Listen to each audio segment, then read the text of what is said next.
जगदानंद सिंह निकृष्टतम चरित्र के व्यक्ति हैं, बेशर्म हैं, सेवादारी में बेशर्मी की हद पार कर चुके हैं।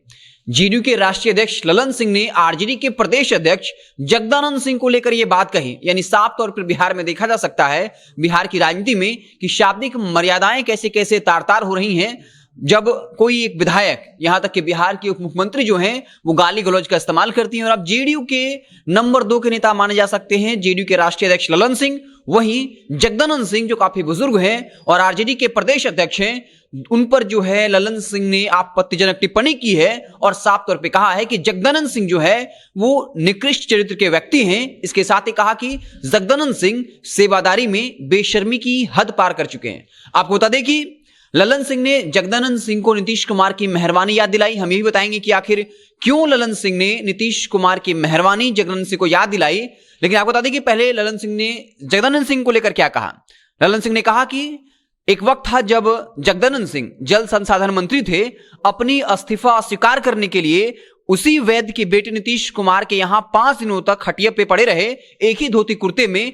और नीतीश कुमार की वजह से ही जगदानंद सिंह का जो इस्तीफा था वो अस्वीकार हुआ और आज जगदानंद सिंह नीतीश कुमार को ही अपमानित कर रहे हैं। आपको बता दें कि ये वाकया तब का है जब जगदानंद सिंह जल संसाधन मंत्री थे और विधानसभा में उन्होंने ये कह दिया था कि अगर एक भी बांध टूटता है तब वो मंत्री पद पर नहीं रहेंगे, उनका इस्तीफा मान लिया जाएगा।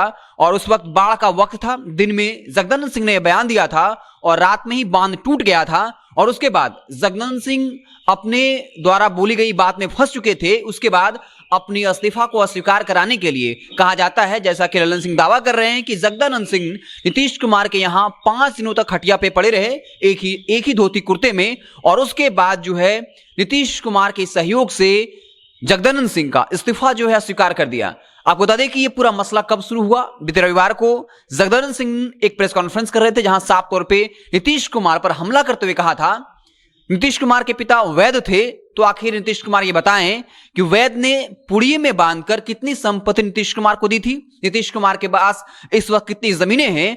और जो ये दावा करते हैं कि वो बिल्कुल शासन बाबू हैं, तो फिर चुनाव में वो हजारों करोड़ कहां से खर्च करते हैं।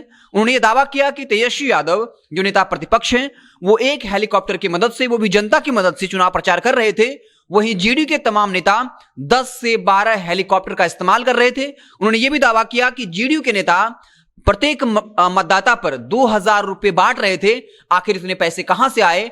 जब वाकई में नीतीश कुमार इतने ईमानदार हैं तो चुनाव में हजारों करोड़ रुपए कैसे खर्च किए जाते हैं। और उसके बाद जो एक टिप्पणी की थी कि आखिर नीतीश कुमार ये बताएं कि उनके पिता जो वैद्य थे, उन्होंने पुड़िये में कितने संपत्ति बांधकर नीतीश कुमार को दी थी, जिसके बाद पूरा मामला जो है गर्मा गया। और उस वक्त भी ललन सिंह ने जगदानंद सिंह को जवाब दिया था और कहा था कि नीतीश जी के वैद्य पिता ने संपत्ति नहीं संस्कार दिया, सरकारी संपत्ति को बपौती न समझने व उसे जनहित में लगाने का संस्कार। आपके लालू जी सरकारी संपत्ति को बपौती समझते हैं, बार बार जेल गए और बेटी को भी यही संस्कार दिया, रक्षक ही भक्षक बन गए और आप उनके सेवादार। और साफ तौर पे एक बड़ा हमला ललन सिंह के द्वारा किया गया और साफ तौर पे कहा गया कि जगदानंद सिंह निकृष्टतम चरित्र के व्यक्ति हैं, बेशर्म हैं, सेवादारी में बेशर्मी की हद पार कर चुके हैं। सेवादारी मतलब लालू यादव की सेवादारी में, आरजेडी की सेवादारी में बेशर्मी की हद पार कर चुके हैं। तो बिहार की सियासत में शाब्दिक मर्यादाएं जो हैं वो तार तार हो रही हैं। और ये तो सिर्फ तल्ख शब्दों द्वारा आलोचना की गई। बिहार की राजनीति में कल ही विधानसभा सत्र में जो हुआ, जो आरजेडी विधायक वीरेंद्र भाई और बीजेपी के विधायक संजय सरावगी में जो गाली गलौज का इस्तेमाल हुआ, इसके पहले भी बिहार की उप मुख्यमंत्री रेणु देवी ने बाकायदा आपत्तिजनक शब्द का इस्तेमाल किया, गाली गलौज का इस्तेमाल किया। और ये बहुत ही खतरनाक है अगर ये बिहार की राजनीति में गाली गलौज जो है एक स्टैंडर्ड बन जाए और जब इसकी आलोचना की जाए तब एक विधायक कहे कि आप उस पार्टी के विधायक पर सवाल क्यों नहीं उठा रहे और वो कहे कि आप उस पर सवाल क्यों नहीं उठा रहे। तो कहीं ना कहीं लोकतंत्र के मंदिर के अलावा जो जनप्रतिनिधि होते हैं, अगर वो इस तरीके के शब्द का इस्तेमाल करेंगे, इस तरीके से अमर्यादित और आपत्तिजनक शब्द का इस्तेमाल करेंगे, तो ये राजनीति का जो स्तर है वो और नीचे गिराएगा। आप देखते रहें जनता जंक्शन। जैसे ही कोई और बड़ी खबर आएगी तो हम उससे आपको इत्तला करेंगे। बहुत बहुत धन्यवाद।